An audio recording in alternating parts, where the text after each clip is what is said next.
Pour faire une petite transition de ce type-là, puis en fait, toutes les transitions CSS, c'est super facile, je vous montre.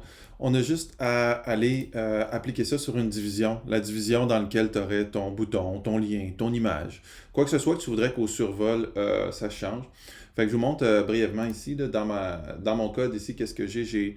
J'ai un petit menu ici dans lequel j'ai fait une grille, là, quelque chose d'assez simplistique. Et puis là-dedans, ben, il y a un bouton, c'est-à-dire qu'il y a un lien, un A, href. Puis dans mon lien ici, ben, j'ai un mot et tout ça est dans une div auquel j'ai donné le nom de classe BT1 parce que c'est ça que je veux ici. Fait que donc, ici, j'ai mon lien A qui est dans une div qui s'appelle BT1 ici. Alors, qu'est-ce que je fais? C'est que j'écris dans mon code, donc mon lien, mon code pour ma grille, pour faire mon menu. Mais ensuite, puis c'est là où ça nous intéresse, c'est que je suis allé rechercher ma règle BT1, donc ma classe BT1, et je lui ai dit que je voulais loader les transitions. Donc, sur cette division-là, je veux que tu loads dans le browser toutes les transitions possibles. Puis que ces transitions-là, ça soit une transition qui dure 0.2 secondes.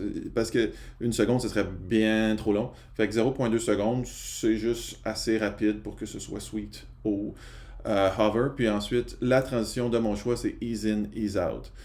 Puis après ça, ce qui est important, c'est que je reprends ma classe. Il faut que ce soit une div, il faut que ce soit un lien, parce qu'un lien, c'est inline. Ça n'aurait pas pu être un A, par exemple, parce que là, ça serait inline. Il n'y a pas de dimension dans inline, mais c'est vraiment une div.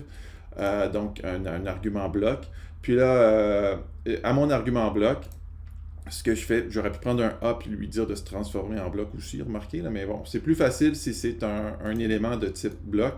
Fait que je prends mon BT1 qui est ici, puis je lui dis, toi, 2 points, lorsque je te survole, qu'est-ce qui arrive? Ben, va chercher la transition, fais un transform et scale de 1.1, donc de 110%.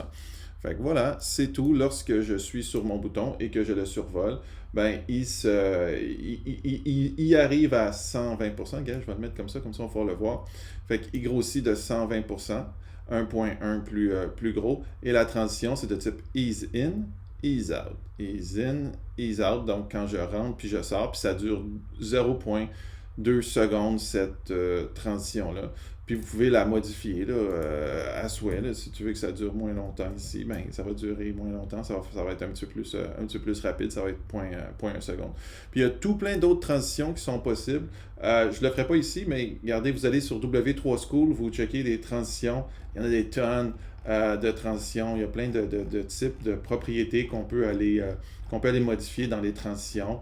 Comme par exemple, on peut aller chercher le scale, la rotation, on peut aller chercher plein de choses au niveau la rotation 3D, la rotation 2D. Donc, il y a plein de transitions qu'on peut faire sur les éléments, puis c'est purement CSS, il n'y a pas de JavaScript là-dedans. Fait que c'est compatible sur les browsers, puis ça ne demande pas de ressources au niveau du processeur.